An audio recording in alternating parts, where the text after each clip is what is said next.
Imagine you are standing in a lush green field near Rotterdam. The air is fresh, the sky is wide. And then something impossible happens. Just over a simple grassy hill, the deck of a massive cargo ship glides silently past your head. It's not on a river high above you. It's right there, floating at a level that feels wrong.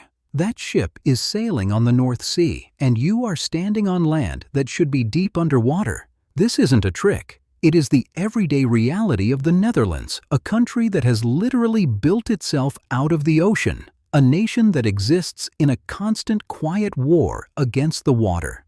The scale of this fight is hard to grasp. This isn't just a few low-lying towns. Over a quarter of the entire country is below sea level, and that area is home to more than 60% of its people. It's the most densely populated, most economically vital part of the nation. Think about that.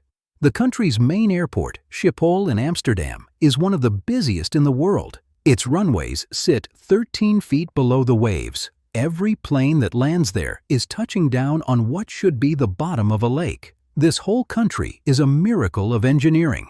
But this miracle didn't start with modern technology. It began over 2,000 years ago with a very simple idea. The first people to live in these wet, marshy lands faced constant flooding. Their solution was brilliant. They built hills. These man-made hills are called turpen. Entire villages were built on these mounds of earth, lifting homes and farms just high enough to stay dry during high tides and storm surges. It was a purely defensive strategy. They weren't fighting the water. They were just trying to stay above it. From a distance, the ancient landscape would have looked like an archipelago of small islands rising from a watery plain. Each terp was a sanctuary, a small patch of solid ground in a world that was constantly trying to become the sea. It was a testament to human endurance. Slowly, they began to connect these turpen with the first dikes. These were not the massive sea walls of today. They were simple earthen banks, built by hand, shovel by shovel. For the first time, people weren't just rising above the water. They were starting to push it back, claiming small pieces of land from the marsh. Then came the game changer. It's an image everyone knows, the Dutch windmill. But its true purpose was not to grind grain. It was an engine, a revolutionary machine designed to move massive amounts of water. The windmill was a pump. Using the power of the wind, it turned a special device inside called an Archimedes screw. This is basically a giant screw inside a tube. As it turns, it lifts water up and dumps it over the dike and into a canal, which carries it out to sea. It was simple, powerful, and it changed everything. And so, these windmills became the nation's heartbeat. They were not just charming structures on a peaceful landscape. They were armies of wood and canvas, a coordinated force turning wind into dry land, scoop by scoop. This was the beginning of a grand design, a plan to not just hold back the water, but to create a country from it. So, how did they make new land? Imagine building a giant shallow bathtub in the middle of a lake. That's basically a polder. First, engineers would build a strong circular wall, a dike, to completely cut off a section of water from the sea or a lake. This created an enclosed artificial pond. The hard part was done. Now for the magic.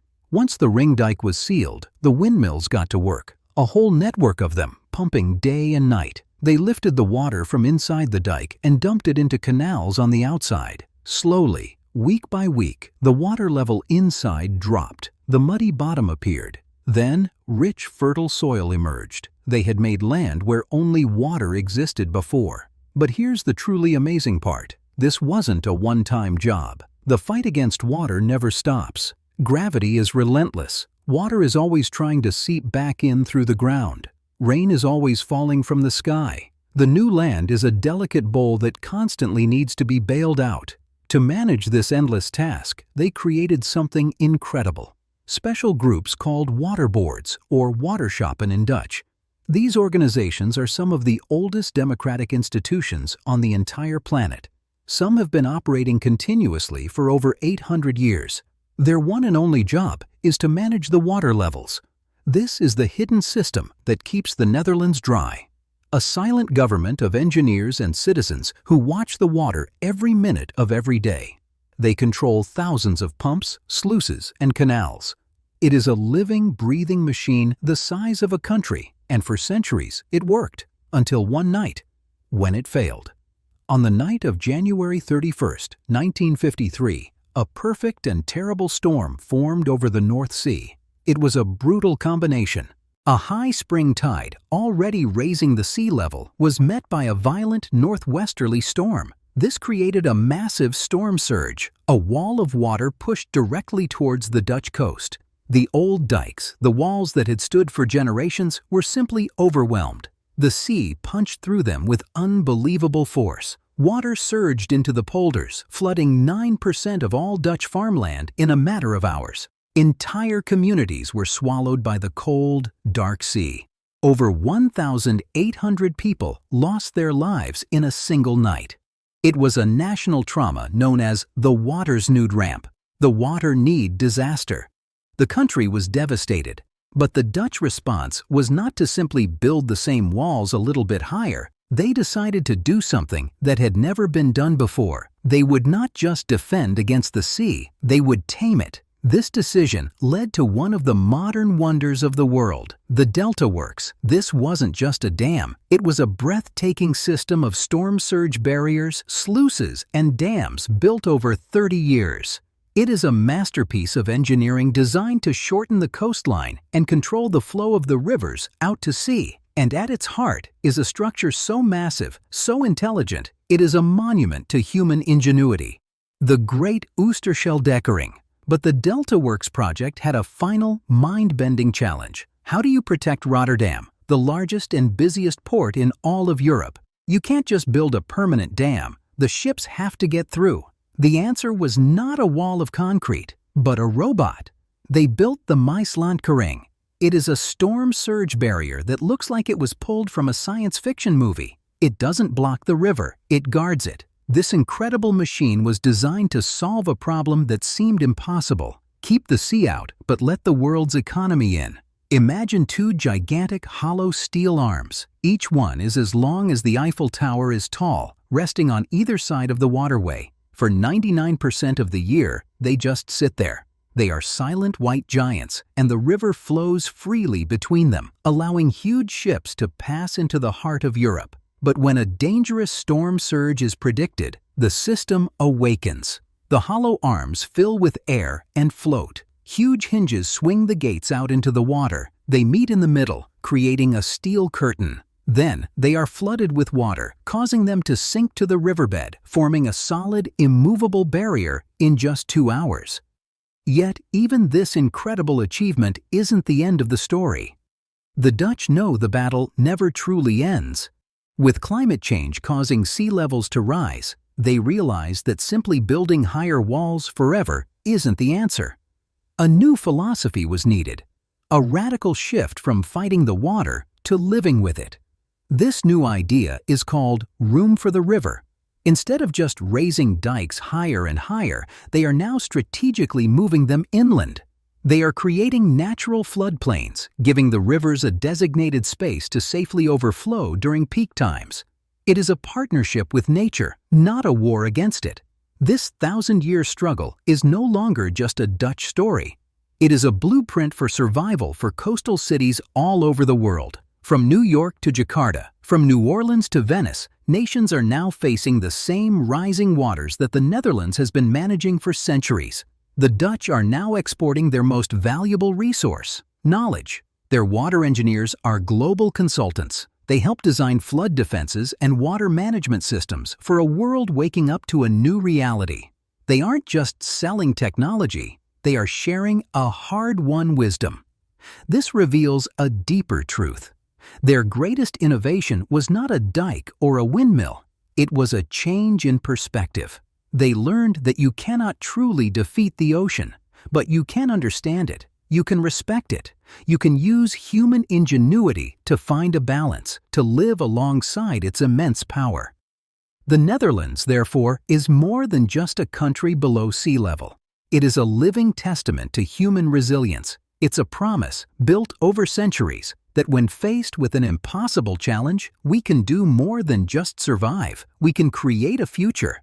The story doesn't end with giant gates and massive dams. A new challenge is rising. The world is getting warmer. Ice at the North and South Poles is melting. This adds more water to the oceans, making them slowly climb higher. For a country that lives below the waves, this is a constant, quiet threat.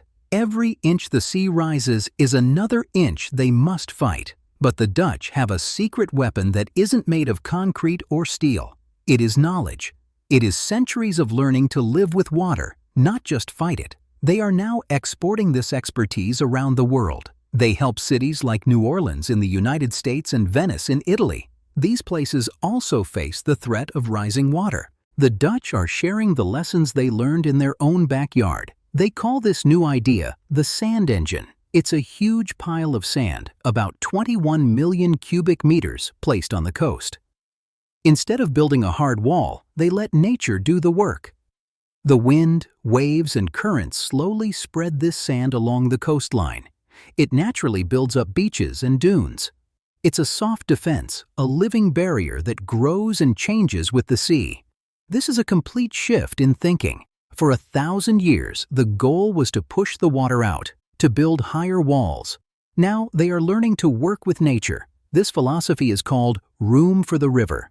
Instead of tightening the rivers into narrow channels, they are giving them more space. They are creating floodplains where the river can safely overflow during heavy rains. It's a strange idea. To stay safe from water, you must give it more room, but it works. By letting the river spread out, it lowers the water level during a flood. This reduces the pressure on the dikes protecting towns and cities. It turns the river from an enemy you cage into a partner you manage. It's a dance with nature, not a battle. This thinking comes from a hard lesson. Even with the best defenses, you can never be 100% safe. The planet is changing. The weather is becoming more extreme. So instead of just building higher walls, you have to build a smarter system. A system that can bend without breaking. A system that accepts water is part of the landscape.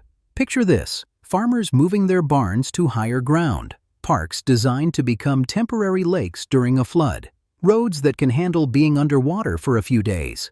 The Dutch are redesigning their country to be more like a sponge than a fortress. They are building a nation that can absorb a punch from nature and get back up. And this reveals the true Dutch miracle. It isn't just the dikes or the windmills or the massive storm barriers. It's the mindset. It is the constant adaptation. It is the humility to know that you can never truly conquer the sea. You can only learn to live with it respectfully and cleverly. This is a lesson for the whole world. As sea levels rise, more and more people will find themselves living on the front lines of a battle with water. The Dutch have been living there for 1,000 years. They have already seen the future. They are showing us not just how to survive it, but how to thrive in it. The story of the Netherlands is not about a country that defeated the ocean. It is about a people who learned to listen to it. They turned a relentless enemy into their greatest teacher, and in doing so, they built a future on land that, by all rights, should not even exist. A testament to human ingenuity, cooperation, and the simple, profound act of never giving up.